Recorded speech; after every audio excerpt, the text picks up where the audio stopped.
My name is Angela King, host of Morning Edition on KUOW 94.9 Seattle. And 2021, it's almost done. But as we reflect over the past 12 months, do you ever think back and get the feeling like 2021 never started? I mean, rather kind of feels like we may have gotten stuck in continuation of the year 2020.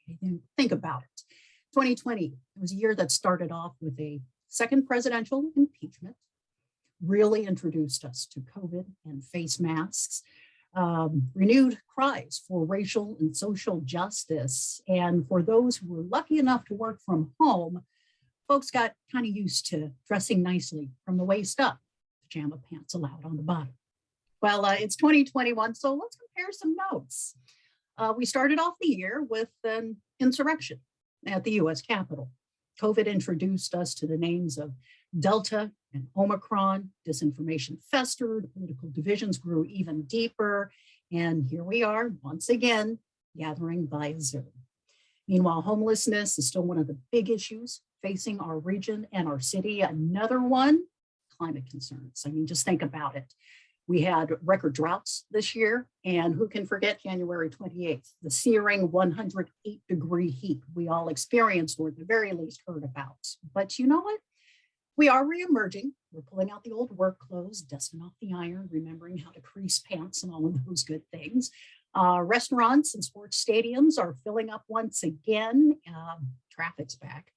People are heading back to the office, and 3 out of 4 Americans has now received at least 1 dose of the COVID vaccines. Calls for justice delivered in the murder of George Floyd, but controversy still surrounds state policing reforms and cries for immigration reform and protections as loud as they've ever been. So was it much of the same this year, or was 2021 much different? These are the questions we are going to dive into with our distinguished panel of experts this morning. But before I do that and introduce them, I want to remind you to start thinking of some of your own answers, and if any of your own questions, and if any of the questions I ask trigger one of your own, please go ahead and put it in the chat section. I will do my best to tend to them and present them to our panelists so we can make this a group discussion rather than just a lecture of me asking people questions and them answering. So we're going to start things off with some basic questions and end with predictions from all of our panelists. It's always fun to see what they think the next year will bring. I'm also going to ask a series of rapid response questions. That's where I present a subject matter and our panelists tell us the first thing that comes to their mind as it relates to the topic. Again, feel free to insert your questions again into the chat section. We'll get to them we'll get to as many of them as possible, as time is precious. That being said, let's get to it. Our panelists include Aneelah Afzali, the Executive Director of the American Muslim Empowerment Network at the Muslim Association of Puget Sound, also known as MAPS. Representative Pramila Jayapal is a member of the House Budget, Judiciary, Labor committees and chairs the Congressional Progressive Caucus, co-chairs the Women's Working Group on Immigration, and is the lead sponsor of the Medicare for All Act. Very busy. Dr. Gary S. Kaplan is the CEO of Virginia Mason Franciscan Health and the Senior Vice President of CommonSpirit. So glad to have you, Dr. Kaplan. And finally, Brady Piñero Walkinshaw is the CEO of Grist.org, the leading national environmental media nonprofit dedicated to climate justice and solutions. Brady also served 2 terms in the Washington State Legislature. Welcome to everyone. So glad to have you join us. And we know you're busy, your time is precious. So again, our deepest gratitudes. So let's start things off with a few rapid response questions just to get things going. I'm going to start with you, Aneelah. So first question I have for you. What would you say are the 2 defining moments of the year 2021? Hello, everybody. Thank you for having me. I would say, of course, as you recognize the January 6th insurrection, but not so much for the act itself, but what preceded and followed it, because nobody should really have been surprised if they were paying attention. And then for me personally, as an Afghan American, I would say the hasty and unprepared withdrawal from Afghanistan, which followed 20 years of lies and mistakes and abuse and a lot of other problems in Afghanistan. And we're really going to see the repercussions of it in the years to come. Very strong images. Representative Jayapal, your take on the top two images or the top two defining moments, I should say, of 2020. Thank you, Angela, and thank you, City Club, for having me as well. It's wonderful to be with all the panelists. I would also say January 6th. Obviously, I think it is just for all the reasons that Aneelah mentioned, and also for that day and what happened on that day. And then for my second one, I would actually say the day that we pass Build Back Better, which is coming up before the end of the year, that is going to be the most significant investment in our country's history on so many levels, with universal pre-K and childcare, investments in housing, lowering costs of prescription drugs and lowering costs of healthcare, and of course, the most significant investment in taking on climate change. And that's going to happen before 2021 is over, Angela. All right. Thank you so much for chiming in, Representative Jayapal. Dr. Kaplan, your turn. What do you see as two of the most defining moments of 2021? Sure. Well, thank you. Thanks for having me on this panel. You might expect me to say this, but COVID, the continuing pandemic, particularly at a time where we thought, and so many times we've thought that we were out of the woods, that we were beginning the recovery, and we've realized that that's quite elusive. So that would be one. And like the other panelists, I would say January 6th and everything that represented. It reminded me of 9/11. These were two events that just shook my foundation, the core beliefs that could never happen in America, and indeed they can. All right, Brady, is the January 6th insurrection on your list as well? It is, but I'll take the opportunity to have two more. I thank you, City Club. Thank you, Angela. Two for me, one personal, which I think these memories will go down for us as things that we will always remember where we were when these things happened. But on March 26th, on my birthday, I got my first vaccine, which I think for all of us really changed our outlook to the future, though, as Gary says, we've continued to navigate. So that's one for me. And then the second is the hope, and I hope the progress that comes out of the COP, the Committee on Parties in Glasgow this year on climate change. So I think those two for me, both personal and planetary, ring true. All right, Aneelah, I want to circle back to you. You talked about one of the defining moments of 2021 being the hasty withdrawal of troops from Afghanistan. We all remember the images of Afghans running toward the cargo planes during airlifts. Any other moments visually that stood out to you in 2021? Well, certainly that withdrawal from Afghanistan imagery, and again, specifically, not just that one piece, but the entire 20 years. And I would add the part that specifically I would tie to that imagery was the drone strike that killed 10 family members, including children. And of course, the imagery of the January 6th insurrection, again, not just for that end result, but really what led up to it, how it was handled, how differently it would have been handled if it was different people engaged in that kind of behavior, and the whole system that allowed something like that to happen and is a continuing threat to us. Representative Jayapal, what would you say, if there was anything that you changed your mind about in 2021?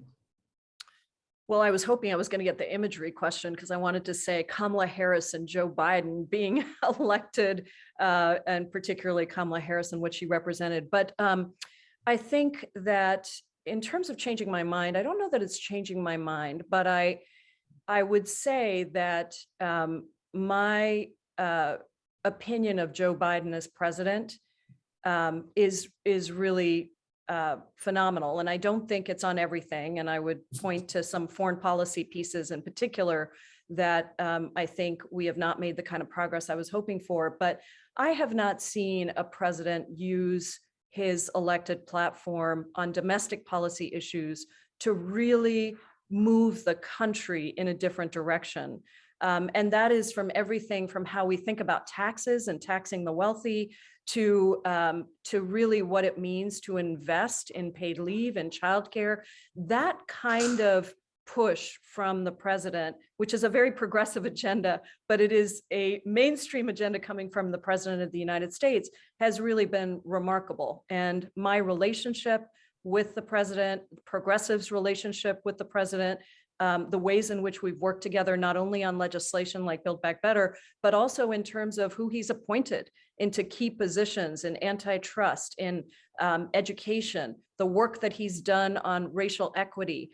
and used his platform to move, I think I have been incredibly pleasantly surprised by, particularly, as I say, the domestic policy agenda. It's not to say we don't have places where we disagree, including, I think the administration needs to lean in more on immigration, on some of the issues we're talking about today, and certainly on foreign policy. But I would say I've been really pleasantly surprised, and it's been a real partnership on many issues. Brady, let me pose that question to you as well. Anything in particular you changed your mind about this past year? I also was hoping for an image, but I will also, Take the image on question. my end, my image, I'll say my image, which is there's a very powerful image over the summer that, amidst everything going on, it went a bit unnoticed, but this image of a beluga whale in the Puget Sound, which is an amazing kind of, striking kind of canary or harbinger of the ecosystem-driven changes we're seeing from climate change. On things that I've changed my mind about, again, much more personal, I feel like I have become accustomed to a new pace of life that I think a lot of us have, that is in some ways simpler, it's less movement, it's closer to home, it's closer to family if you happen to live near your family. And it's a pace of life that I have liked. And I think that had I been asked that a year ago or 2 years ago, whether that kind of life is one that I could enjoy, I don't know that I would have said that. So I think that there are pieces of how our lifestyle has changed, like kind of the culture that's been built around it over the past year that, well, it's happened for really, terrible reasons with the pandemic. I have come to appreciate them. Well, I want to continue to push the program along because there's just so much to cover. Dr. Kaplan, I'd like to pose this next question to you as it kind of dovetails from what Brady was just speaking about.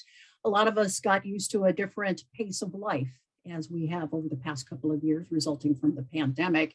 And the same time last year for this luncheon, we had Dr. Vin Gupta from the University of Washington join us. And at that time, one of his predictions was that we would get back to a semi-normal life thanks to the introduction of COVID vaccines.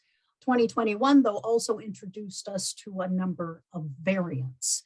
So for a world and community that is, let's just put it plainly, pandemic wary, what more can we do as a community, nation, state, as families to further combat what we're dealing with in terms of the pandemic? Thank you, Angela. This is a challenge. It's a challenge for all of us, not just the healthcare sector. But interestingly, while that slower pace of life, spending more time at home, working remotely, was available to so many people, I don't know if it would be considered a silver lining or not, for our healthcare workers, frontline team members, it's never been as intense. It's never been as challenging. And so I think first and foremost, and I don't want to sound self-serving, but first and foremost, I think we as a community, we as a population need to honor our frontline care team members, the people that are actually coming in every day. And what's happened, as you may know, is that people have started to drop out of the workforce, particularly healthcare workers, that we've got many, many nurses who've decided that it's just not worth it to put my life on the line, to have to potentially run the risk of bringing home infections to my family, those kinds of things. So I think as a community, solidarity around support for doing what we need to do. But I think it goes much deeper. We've got to get back, and I think we do a good job of this in Western Washington. Some days I feel like I'm in a bubble, and we're so lucky to live in this part of the world. But we have to get back to truth telling. We have to get back to facts. We have to understand that a national vaccination rate under 60% fully vaccinated is inadequate. And this will continue. This is not going to go away until we can push those vaccination levels much higher. And so I think we need to realize that we're all in this together. It sounds trite, it's been said often, that public-private partnerships that we have begun to leverage during this pandemic need to be accelerated, and that we need to really, again, understand that, and I know this maybe will be another topic going forward, that we have unmasked suspected inequities, but now confirmed inequities in our communities, that we are unable to deliver the same levels of care, and not just for COVID, but for all of healthcare, including preventive care, to all people. And that's my aspiration, my hope for this coming year, is that we can leverage what we've learned and take some of that to the next level, with or without an ongoing pandemic. But we do have to continue to streamline our processes. And, I give a lot of thought, and I'm sure all of the panelists do, of how do we take the naysayers, the anti-vaxxers, and how do we combat that? And when it's become so politicized. And I think it's about identifying those credible champions. Maybe they're sports figures, maybe they're politicians, maybe they're educators, maybe they run our corner grocery. Whatever it is, figure out how those people are and then get them out in front, because what we've tried to this point in time has not worked, and to the extent we need it to work in order to get through this. So has the pandemic become endemic? Well, I think it will soon if we can continue to promote the vaccination rate, the vaccinations more broadly, because Omicron is here. As we know, it's more contagious, maybe less less lethal and causing milder disease. But what we've got to create is an environment where the virus has nowhere to go.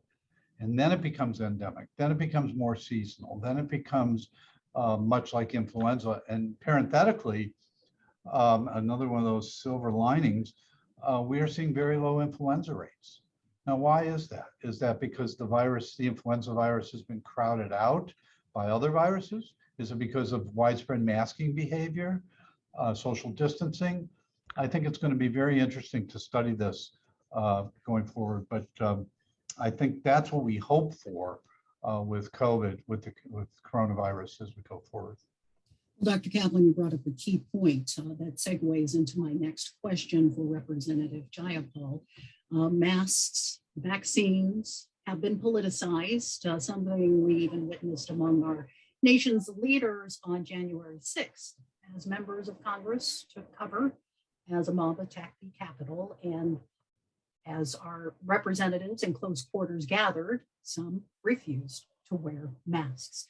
So not wanting to get too deep into that, but let's talk about the insurrection. Representative Jayapal, we are almost at a year from January 6th. What would you say is the legacy of the insurrection as it is still being investigated right now? Well, Angela, I think, by the way, I was one of those members that was in the close quarters that got COVID from people who refused to wear masks. And it is a true tragedy that I don't think we yet know the proportions of, in terms of long haulers, but also in terms of what's going to happen to other vaccines that have never been questioned, that people just take. And now all of a sudden it's turning into a political conversation about the vaccinations that kids need in schools. But I think that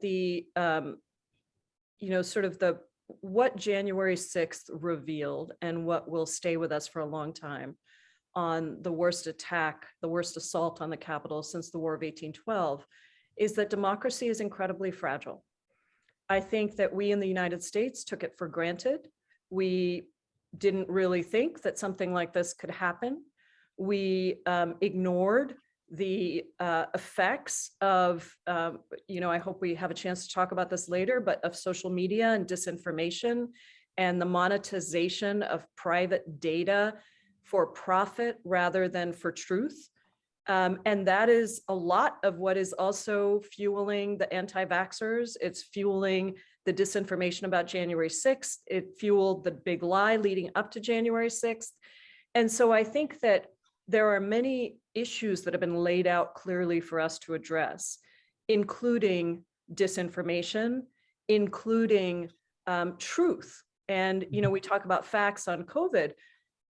It is stunning to me, had we had January 6th And then the country came together, Republicans and Democrats together, on a select commission or a special commission, as we did after 9/11, which Dr. Kaplan had raised earlier. I mean, one of the things that's really different here is this was fueled by people within our government.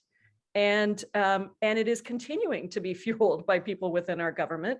And there was no coming together after January 6th. We have a select committee that was formed with only 2 Republicans because Republicans did not want to participate in an actual truth finding. And so that has meant a year down, Angela, we are still not in a place where the country has come together on recognizing the truth of what happened on January 6th. And without truth, we won't be able to have accountability and we won't be able to move on. And so I think that is the challenge before us. And my apologies for interrupting. Well, speaking of coming together, we did receive a question from one of our audience members. I'd like to share it with you, Representative. What, in your opinion, is the best way to engage in discussions with people of opposing views, especially in today's world of social media, as it being an echo chamber? Well, I think there are legislative things we need to do to take on the disinformation. And that is both through antitrust, but it's also through a broader concept of thinking about surveillance capitalism, where data is mined purely for its profit-making motive. And so that means the incentive is to get rid of independent journalism, to get rid of, I've worked with the Seattle Times on this issue, to get rid of the ways that people get truthful information when in fact, the motive is to drive disinformation. So I think legislatively, there are things we really have to do to address that. But I think that, the ability to have honest conversations with family members and with others is extremely difficult right now. I think we should continue to do it. But because we operate from different sets of facts, and I'm seeing this just within my own family, frankly, where I have people who do not believe that COVID is real, who do not believe that Joe Biden is the democratically elected president, and who will not get a vaccination. So I think the best we can do is focus on democracy reform and voting rights so that we can actually get people in office who are dedicated to protecting the Constitution, as our oath says, but also do legislative changes. And then in our conversations, we have to continue to try to get to the facts and not shy away from having those conversations, which I'm afraid is part of what's happening because we're in such different places.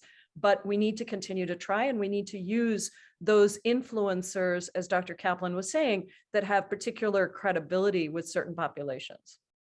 Voting rights. We could spend all day talking about that and the concern that people in this nation have right now for those rights being protected. Aneelah, I noticed you were nodding a lot with what Representative Jayapal had to say. Go ahead, please share. Yes, I certainly agree with a lot of what Congresswoman Jayapal has said, but I would also add that we really need to listen to people and understand the pain and suffering that they're actually experiencing and offer real solutions that address that pain and suffering.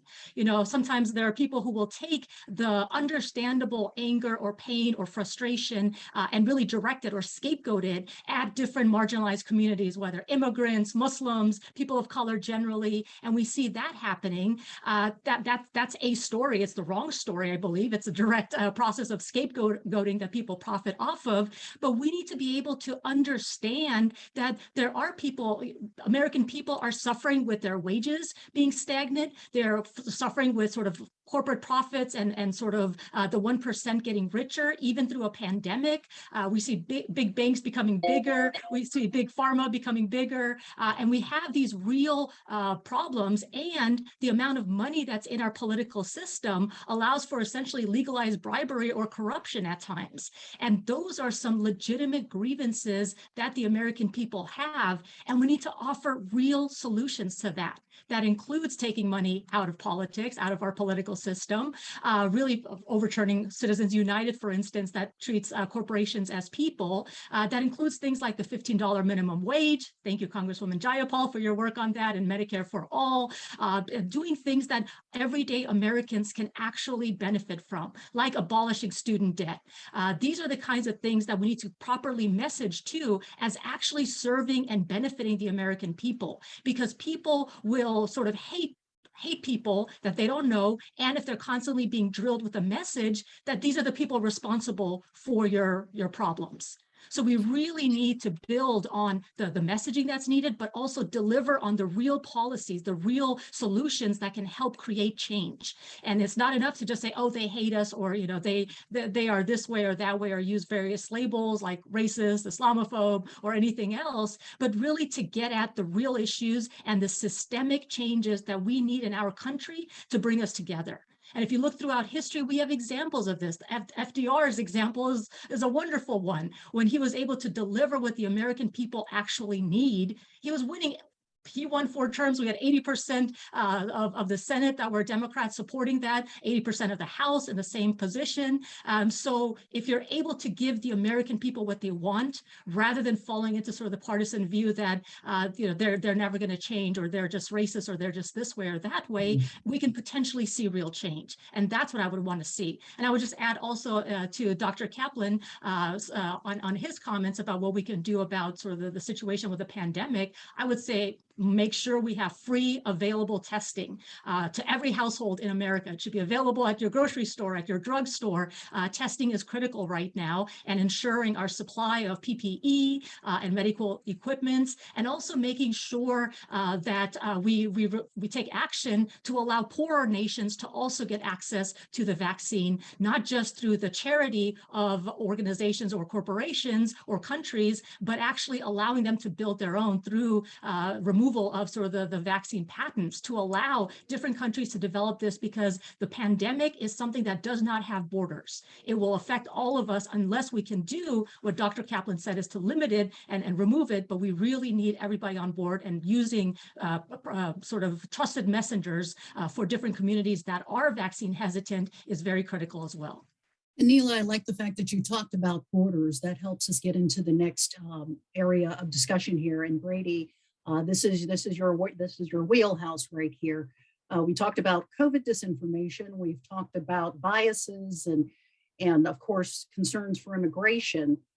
One of the things we have been learning more about are climate refugees, given what's happening to our world. And let's just take a look at what happened in 2021. Forgive me as I refer to my notes, but unfortunately there is a long list of issues that we were faced with in 2021 as they deal with climate change. We had a record cold snap in Texas in February, the 3rd most named storms in this year's hurricane season, record triple-digit heat, as I mentioned at the beginning, that we all experienced here, the massive wildfires in California destroying thousands of sequoias, the disappearing waters of Lake Mead, the 7th consecutive year the United States has suffered $10 or more billion worth of weather-related disasters. So there's a long list of problems. Let's talk about solutions. Brady, has there been any regional, local, or national or global initiatives that give you hope that this issue is actually being addressed in a way that will result in change? Yeah, this is I'm gonna connect this actually to the prior question too, because I think there's an interesting parallel here between climate change and also the pandemic, and that we similarly have groups of people, similar to what Representative Jayapal was saying, that have different sets of facts. And I think that when you have that, I think one thing that's been missed in this discussion, it certainly over the past several years, it certainly accelerated during COVID, has been that we do have a more polarized society, right? And we do have different groups of people in American society who are having very polarized and different sets of views. But I think sometimes we forget that at the same time that we've developed these, we've also been continually underinvesting in local media and local journalism. And I think that one of the relationships, we sometimes forget that over the past 10, 15 years, billions of dollars have actually come out of local journalism in America, which for many, many years was one of the core pillars to both, creating more nonpartisan shared sets of facts in local communities, without really producing a hyper-polarized national media climate. So it goes a bit to what the representative was saying, and I think it goes a bit to what Dr. Kaplan was speaking to as well. But I do think that these local examples of success when it comes to climate change are practical in communities. And I think that when you see examples of cities achieving much higher proportions of their energy coming from renewable resources, whether they be solar or wind, when you see really specific examples that will be coming out of the Build Back Better and infrastructure package that the Congresswoman has really helped to pass. When you look at successes of like those, I think what's going to be critical is looking at how those enormous amounts of funds translate down into local communities in ways that show tangible impacts on people's lives, so that we are able to say cleaner air, cleaner water, cheaper electricity, commuting less to get to work, eating less meat and eating more of a plant-based diet, and thinking about how all of those things actually integrate with health and climate, impact people's lives on local levels. So I actually do have a lot of hope in this area. And I think that seeing kind of unprecedented federal investment, I'm not too hopeful about federal policy right now, but seeing unprecedented federal investment, hopefully paired with local policy, I see a lot of potential for opportunity into 2022. Are we making the cut here in Washington State in the Seattle area when it comes to addressing the concerns you just mentioned? You know, go ahead, Gary. Are you going to speak to that? Just very briefly, I actually think there was a question we were going to talk about around, things that maybe went under. We spoke so much about housing and homelessness and policing over the past year and a half, and public health, which were critical. But I do think we didn't pay enough attention to some of the really core issues in our community around climate and environment. And those could be issues around land use changes, upzoning. They could be issues of dealing with more transit investment. So I don't think we made as much progress as we could have on some of these issues locally over the past year or two, but we certainly had other issues we were working on. Related to that, Angela, just quickly, one of the both surprises, disappointments, but also opportunities is the public health infrastructure in this country. And even here in King County or Western Washington, public health used to be on a pedestal. We used to, look up to public health for the answers, and that they were the neutral, unbiased source of truth. I think we've underinvested, and I think it ties then to the implications of disparities in income, disparities in health, climate, the impact of climate change, particularly for personal and community health and well-being. So I just think it's all interrelated, and I would like to see much more investment in our public health infrastructure in order to touch each of these different domains that were so critical in 2021 and promise to be very important in 2022 as well. I have so much to get to, but we only have about 20 more minutes. So Dr. Kaplan, you were just talking about your concerns about inequities and how things are coming to the fore here in 2021 in laser focus that we hadn't seen before. The divisions continue, vaccine mandates upsetting some folks, many people applauding them. What are your thoughts about the effectiveness of public guidance and current mandates regarding vaccinations? Well, I think it's an important question. It's obviously been a divisive question. I don't think it had to be that way. Some of you may know this, but 2004, Virginia Mason Medical Center was the first in the country to require flu vaccination from our workers, from everybody who worked in healthcare. We said that's the least we can do for our patients, because some of the sickest people in the community come into healthcare facilities, and we could be giving them the flu, because we learned then, as we've learned now, that there are asymptomatic carriers amongst us, and that half the people potentially with COVID have no symptoms. And so I think we have to do whatever it takes, frankly. I think that individual liberties are a cornerstone, a bedrock of this society, but they're predicated on individual liberties that do not put other people at risk. And if we, and that's where it stops. We are all members of a society, and we have an obligation to not allow our public policy to put others at risk. And so I am very bullish on mandates. I think that it's the right thing to do. We have to take responsibility. I think the federal government is trying hard, despite the judicial rulings in recent weeks. We've got to create as many forcing functions as we can to get people to be vaccinated. And at a minimum, we've got to protect our community. So in the healthcare realm, it's very clear to me. And it's clear at a time where we have a national workforce shortage. We have a staffing crisis across all of healthcare in the country. And so we may potentially hurt ourselves from a staffing perspective, but I've got to come down on the side of putting our patients and the individuals in their safety and their health and well-being first and foremost. And I think that is vaccinate, mask. I was so happy when I went into a restaurant with my wife the other day, and they said, hold on, you can't walk any further until you show us your proof of vaccination. I think we need more of that. So clear support for vaccine mandates. And we know on another topic where Representative Jayapal stands on another big issue, as she outlined it at the beginning of this conversation, Build Back Better. So you were very confident that the reconciliation bill will pass the Senate. Are you sure? Yes, I'm very confident. I had a conversation with the White House yesterday. I know that the president is working very hard to get it done. And look, this is a negotiated compromise. It's not what I wanted. I wanted a $6 trillion investment.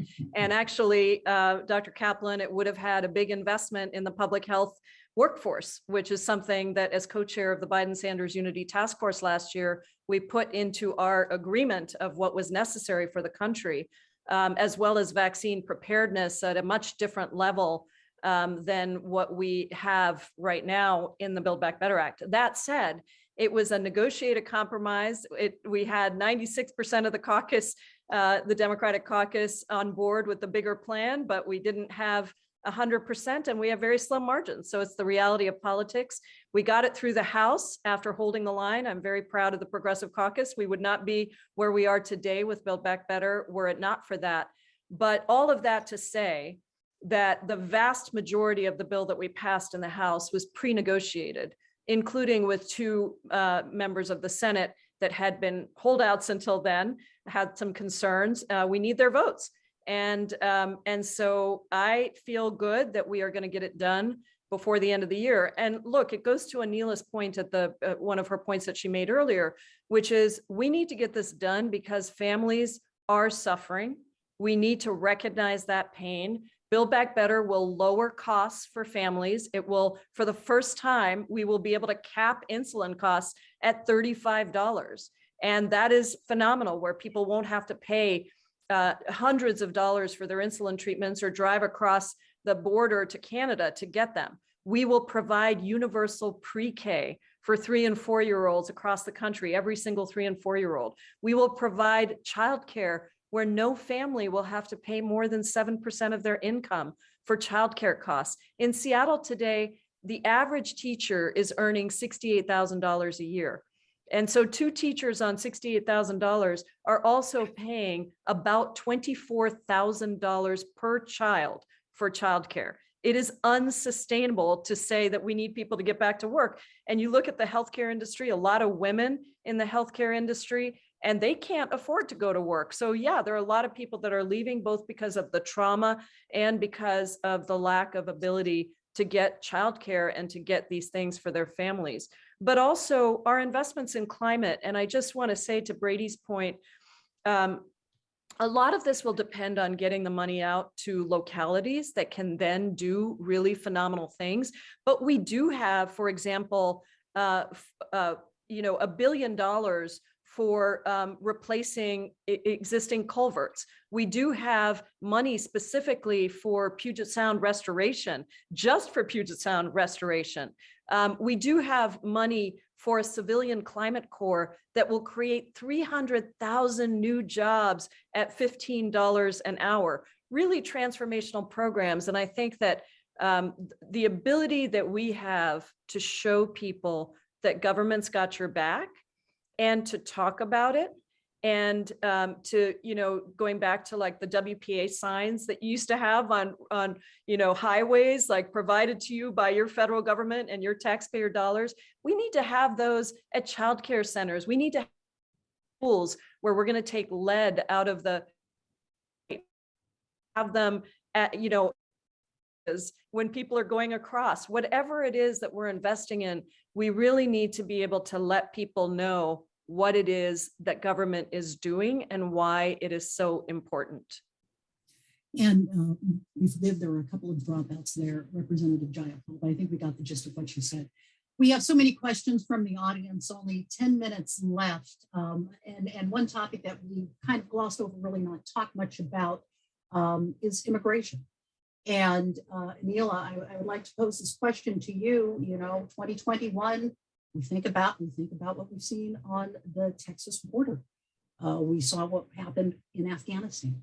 We see people come to the United States at a time of continued fraction and frustration, disinformation, and scapegoating, as you mentioned before. So how can we have a humanitarian approach to immigration that is sustainable and does not overwhelm our current system, given the large need out there in the world? Yeah, thank you for that question. It's such an important one. I would start by just challenging a little bit of the premise that an actual humane approach would overwhelm the system, because there isn't necessarily data to support that. In fact, we can have a humane, cost-effective way to address immigration in our country and actually provide a pathway to citizenship to align with legal principles and our aspirational values as a country, and really sort of set forth a model for the rest of the nation that we can all be proud of at a moral level, ethical level, and legal level that is in alignment with asylum law, for instance, and the legalities of international law as well. I think the important thing is to make sure, I think Congresswoman Jayapal actually in her roadmap to freedom does a good job setting forth how we can do this. There's both the general principles along with some specific proposals of what we can do and how we can do it. I think what we need to make sure we don't do, which unfortunately is happening right now, is implementing some of the harshest policies that really focus on enforcement, a sort of enforcement mechanism and militarization at the border, rather than something that is humane, sustainable, cost-effective, fair, legal, and more. We see this, for example, with the extension of Title 42, which essentially pushes people out without allowing them to apply for asylum, for instance. And Biden, President Biden did run on a more humanitarian approach to immigration, and many of us were looking forward to seeing that happen. But unfortunately, he has been sort of implementing some of the same harsh policies that under the Trump administration, people rightly critique because it was inhumane, cruel, and illegal in many cases. And we don't see the right, sort of the Republicans supporting the Biden administration on this, or sort of not supporting, but they're not praising him for this, nor is the left or the Democrats really vocally challenging what President Biden is doing with some of these immigration policies. I think if you actually look at the data and the amount of resources that we do have that can go to this, if you actually have implemented a process for a pathway to citizenship for people here already in the United States, if you have appropriate expansion of refugee and asylum numbers to allow proper processing at the border and working with the communities there and using our money, because our budgets really are a reflection of our values, really putting our money, the $8 million plus that we spend per day on immigration detention can actually be put to much better use. And if you actually look at sort of the benefit that immigrants bring, regardless of their documented or undocumented, and the benefit that we as a country obtain from immigration, the need that corporations have for engaging sort of the work of immigrants as well, it makes a huge difference for us. And the thing is that this kind of system is actually actually possible. I think we need to have that more welcoming, inclusive, appropriate environment for the folks who are already here. I think we need to expand legal channels for immigration. A lot of people don't understand how devastating the immigration system is right now, how broken it is. And there are solutions specifically to those if we sort of moved away from making this a politicized, partisan issue and work together to achieve something that can actually benefit immigrants and our country on the whole. And I see that as a very, very real possibility. But the other important fact that we have to keep in mind is the crisis is not so much the one on the border, but what's happening in a lot of different places. And sometimes the US has been involved in perpetuating or creating some of those problems. And we have many other reasons for some of the problems, climate change and more. So I think what we need to do is reduce the role that we play in creating problems that makes it so that refugees or immigrants exist in the first place. And I think we need to address the problems where they exist so that people don't feel the need to come to our borders as vulnerable people in need and need assistance and ask for help from us. So I think there's a lot of different ways we can approach it in a humane, cost-effective, appropriate way if we moved away from politicizing it and really focused on helping the people in need. And this is a political moment for us. We could include a pathway to citizenship in the Build Back Better plan. That's something that we should be asking for. I know it's not there right now. There's a parole program, and that's a much more temporary approach. That's like a Band-Aid. It doesn't get to the actual permanent solution that we need. Brady, I noticed you were nodding quite a bit with what Aneelah was saying. I was just in agreement, but I will add just on climate specifically.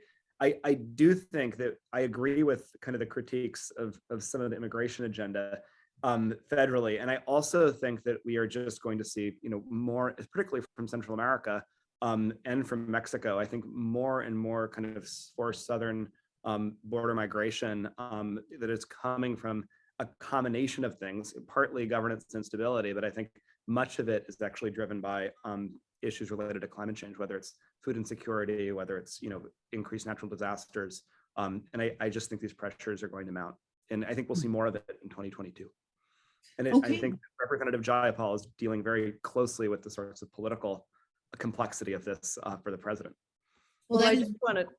Please, could I just jump in there, Angela, on this? Because I think Aneelah really laid out well the issue. Immigration, and it's something I worked on for 20 years and still, is one of my top issues. Immigration has never been a question of not knowing what we need to do.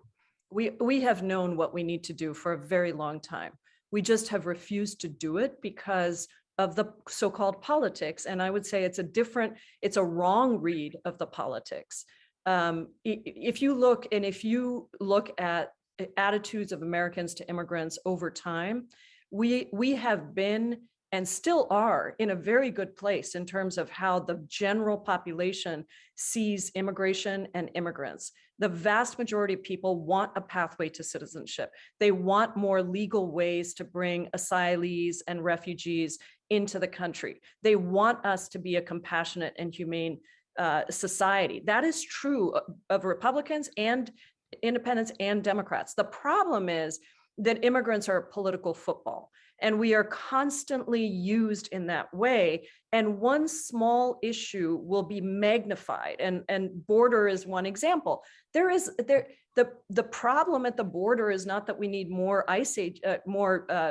Customs and Border Patrol agents at the border. If you talk to border communities, what we need are legal ways to bring people into the country. And Title 42 and the expansion of it, and I'm really unhappy with the fact that the Biden administration has expanded Title 42 because it is essentially a way to supersede existing immigration law.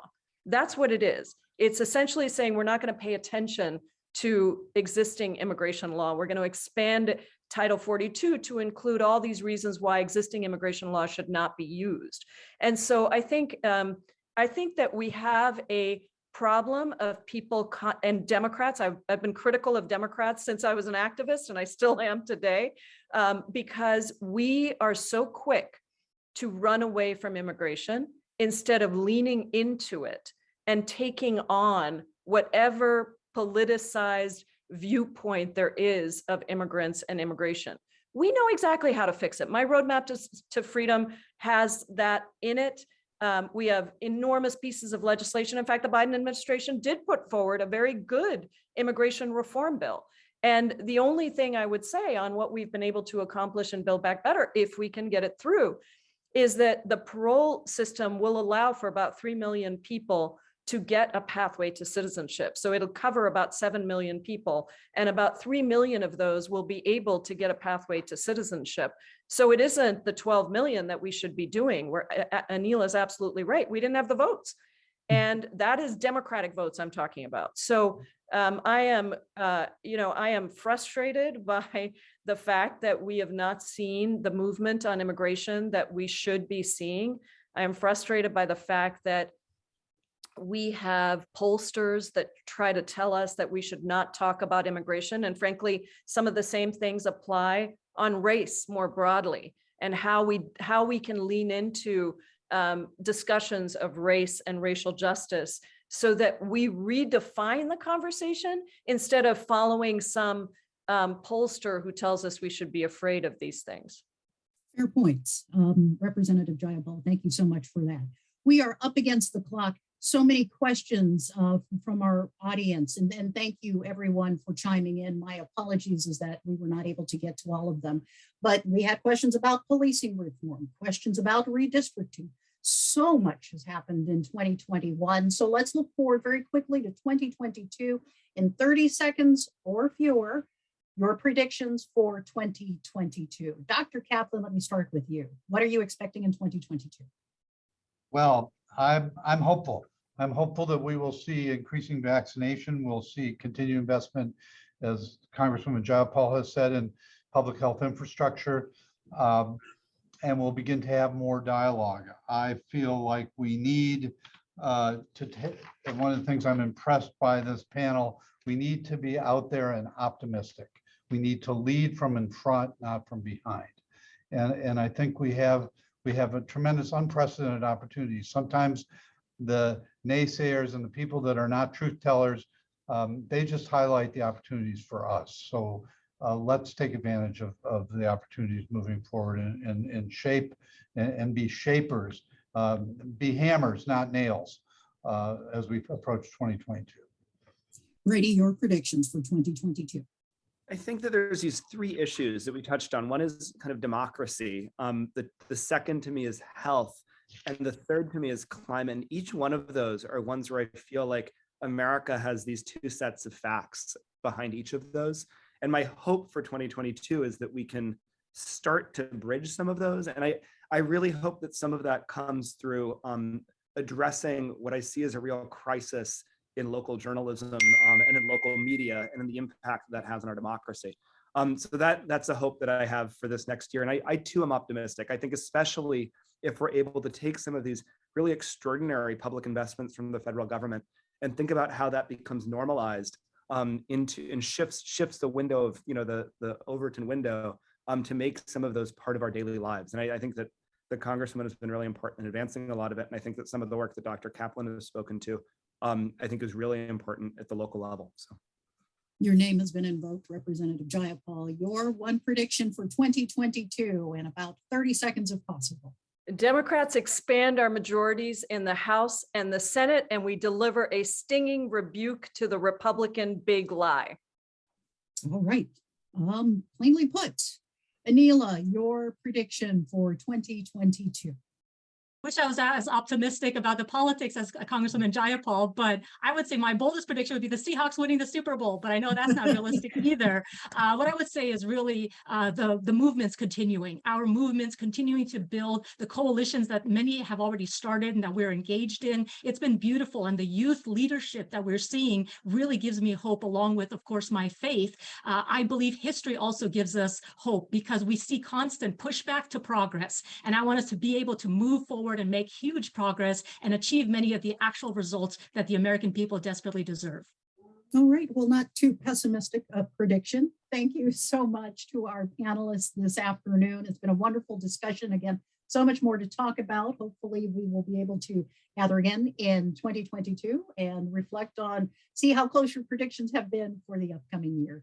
Aneelah Afzali, Representative Jayapal, Dr. Gary Kaplan, and Brady Walkinshaw. Thank you all so much for your time, your insight, and your Thank you. expertise.